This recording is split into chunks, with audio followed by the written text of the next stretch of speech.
Hi friends, welcome to Tollywood stuff. Vanisri Telugu cinema పరిచయం ఉన్నవారికి పేరు తెలియకుండా ఉండదు. నెల్లూరులో పుట్టి చెన్నై చేరుకొని సినీ వినీలాకాశంలో వెలిగిన తార ఆమె. నేటికి ఎందరో ప్రేక్షకుల అపురూప జ్ఞాపకం. అప్పటి యువకులు వృద్ధులతో సహా 2 దశాబ్దాల పాటు తన అందం అభినయంతో అలరించి ప్రేక్షకులకు ఆరాధ్య కథానాయికగా నిలిచారు వాణిశ్రీ. అప్పట్లో వాణిశ్రీ కొప్పు, వాణిశ్రీ చీరకట్టు, వాణిశ్రీ నెక్లెస్ ఇలా ఎన్నో ఫ్యాషన్లకు ట్రెండ్ సెట్టర్గా నిలిచారు. వాణిశ్రీ గారి గురించి ఇప్పటి వరకు మీరు ఎన్నో విషయాలు వినుంటారు. కానీ ఈ వీడియోలో ఇప్పటి వరకు మీకు తెలియని అంశాలు తెలియజేసే ప్రయత్నం చేశాం. 1948 ఆగస్టు 3న జన్మించిన వాణిశ్రీ గారి అసలు పేరు రత్నకుమారి. సినిమాల్లోకి వచ్చాక కొత్తలో ఎస్వి రంగారావు గారు ఆమె పేరును మార్చడంతో వాణిశ్రీగా ఫేమస్ అయ్యారు. ఎన్టీఆర్, ఏఎన్ఆర్తో సహా అప్పటి అగ్ర కథానాయకులు అందరితోనూ జోడీ కట్టారు. తన నటనతో ఒక్కోసారి హీరోలను కూడా డామినేట్ చేసేసేవారు. సుఖదుఖాలు సినిమాలో చెల్లెల పాత్రలు అద్భుతంగా నటించి అభినయశ్రీ వాణిశ్రీగా పేరు తెచ్చుకున్నారు. సావిత్రి గారి తర్వాత అంతటి గొప్ప నటిగా పేరు తెచ్చుకున్నారు. ఇతర హీరోయిన్లలాగా విగ్గు పెట్టుకోవడం వాణిశ్రీ గారికి అస్సలు నచ్చదు. ఆవిడది చాలా పెద్ద జుట్టు. సతీ సావిత్రి సినిమాలో వాణిశ్రీ గారి ఒరిజినల్ హెయిర్ మనం చూడొచ్చు. వాణిశ్రీ గారికి ఇప్పటి కథానాయకుల్లో అనుష్క అంటే చాలా ఇష్టమట. మొత్తం సినీ ఇండస్ట్రీలోనే వాణిశ్రీ తనను తానే అదృష్టవంతురాలుగా ఎక్కువ డబ్బు సంపాదించిన హీరోయిన్గా చెప్పుకుంటుంటారు. కెరియర్లో తనను తన నటనను మెచ్చుకున్నవారు ఇద్దరే. వారే ఎన్టీఆర్, కృష్ణమరాజు. సినిమాల్లో ఆత్మాభిమానం ఎక్కువగా ఉండే క్యారెక్టర్స్ చేశాను కాబట్టే నిజ జీవితంలో కూడా నిప్పులా ఉండేదాన్ని అని ఆవిడ చెబుతుంటారు. కొన్ని కారణాల వలన సూపర్ స్టార్ కృష్ణ గారితో 30 ఏళ్ల పాటు మాటలు లేవట.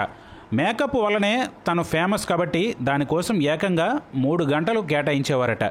షూటింగ్ అంతా అయిపోయి ఇంటికి వచ్చాక మేకప్ అంతా పోవటానికి నువ్వుల నూనె రాసుకొని స్నానం చేసేవారట. ఎవరు ఎన్ని చెప్పినా వాణిశ్రీ ఉదయం 9 గంటల తర్వాతనే షూటింగ్కి వచ్చేవారట. 7 గంటలకు వచ్చిన ఎన్టీఆర్ వాణిశ్రీ వచ్చేదాకా వెయిట్ చేసేవారట. ఆవిడ చిన్నప్పుడు తండ్రి చనిపోవడంతో తల్లే అన్ని విషయాలు దగ్గరుండి చూసుకునేవారు. ఆమెకు తన కూతుర్ని నర్సుగా చూడాలని కోరికుండేది.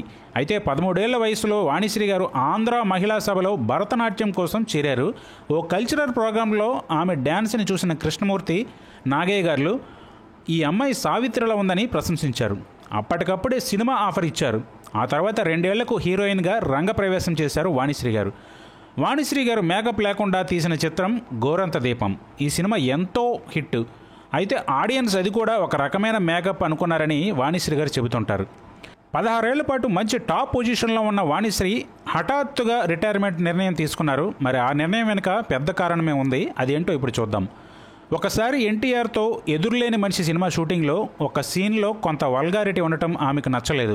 తనకు, జయమాలినికి, జ్యోతిలక్ష్మికి తేడా లేకుండా చేస్తున్నారని భావించి ఇక సినిమాల నుండి తప్పుకోవడమే బెటర్ అని భావించారు.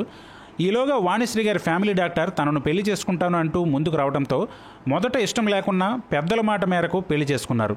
వాణిశ్రీ గారికి 2 పిల్లలు. అమ్మాయి పేరు అనుపమ, అబ్బాయి పేరు అభినయ వెంకటేశ కార్తీక్. ఇద్దరూ డాక్టర్లే. ఆమె కోడలు కూడా డాక్టర్ కావటం విశేషం. వాణిశ్రీ గారికి దయాగుణం కాస్త ఎక్కువే. ఒకసారి అమెరికా వెళ్ళినప్పుడు ఆమె కట్టించిన స్కూల్లో చదువుకున్న పిల్లలను అక్కడ మంచి పొజిషన్లో ఉండటం చూసి ఎంతో ఆనందించారు. ఇక మరో ఇంట్రెస్టింగ్ విషయానికి వస్తే, సినిమాల్లో ఉన్నన్నాళ్ళు బాగా సంపాదించిన వాణిశ్రీ గారు ఆస్తుల వ్యవహారం పట్టించుకోలేదు. తన అక్క, బావను నమ్మి వారికి అప్పగించారు. అయితే డబ్బు ఎవరికి చేదు అన్నట్లుగా వారు ఆమె ఆస్తి అంతా లాగేసుకున్నారు. అసలు రెమ్యునరేషనే లేదు అని కోర్టులో తప్పుడు డాక్యుమెంట్స్ సృష్టించారు. మోసాన్ని గ్రహించిన వాణిశ్రీ తన భర్తతో కలిసి కోర్టులో కేసు వేశారు. కోర్టులో ఆమెకు చిత్రమైన పరిస్థితి ఎదురైంది. అసలు నువ్వే వాణిశ్రీ అని రుజువేంటి అని డిఫెన్స్ లాయర్ ప్రశ్నించడంతో దానిని నిరూపించుకోవడానికి సినిమాల్లో రీ ఎంట్రీ ఇచ్చి అత్తకు యముడు, అమ్మాయికి మొగుడు సినిమాలో నటించారు. ఈ క్రమంలో ఆవిడ అక్క, బావ కాంప్రమైజ్కి వచ్చేశారు. ఆవిడ ఆస్తిని ఆవిడకి అప్పగించేశారు. అయితే తర్వాత వారు ఆర్థికంగా, ఆరోగ్యపరంగా తీవ్రంగా దెబ్బతిన్నారు. అసలే దయాహృదయం ఉన్న వాణిశ్రీ గారు గతంలో అక్క, బావ తనకు చేసిన మోసాన్ని పట్టించుకోకుండా వారిని ఆదుకున్నారు. ఈ సంఘటనతో వాణిశ్రీ గారిలో ఆధ్యాత్మిక భావన వచ్చింది. అందుకే తన జీవితాన్ని వాణిశ్రీ గారు 2గా చెప్పుకుంటారు. నటిగా ఉన్న కాలాన్ని గత జన్మగా, ప్రస్తుతాన్ని 2వ జీవితంగా భావిస్తారు. ఈ జన్మలో ఇల్లు, పిల్లలు, దేవుడే నా లోకం అంటున్నారు. మరి ఇదండి వాణిశ్రీ గారి జీవితంలో కొన్ని ముఖ్యమైన విషయాలు. మరి ఈ వీడియో మీకు నచ్చిందని ఆశిస్తూ మరో ఇంట్రెస్టింగ్ వీడియోతో మళ్ళీ కలుద్దాం. దయచేసి మా ఛానల్ని సబ్స్క్రైబ్ చేసుకోండి.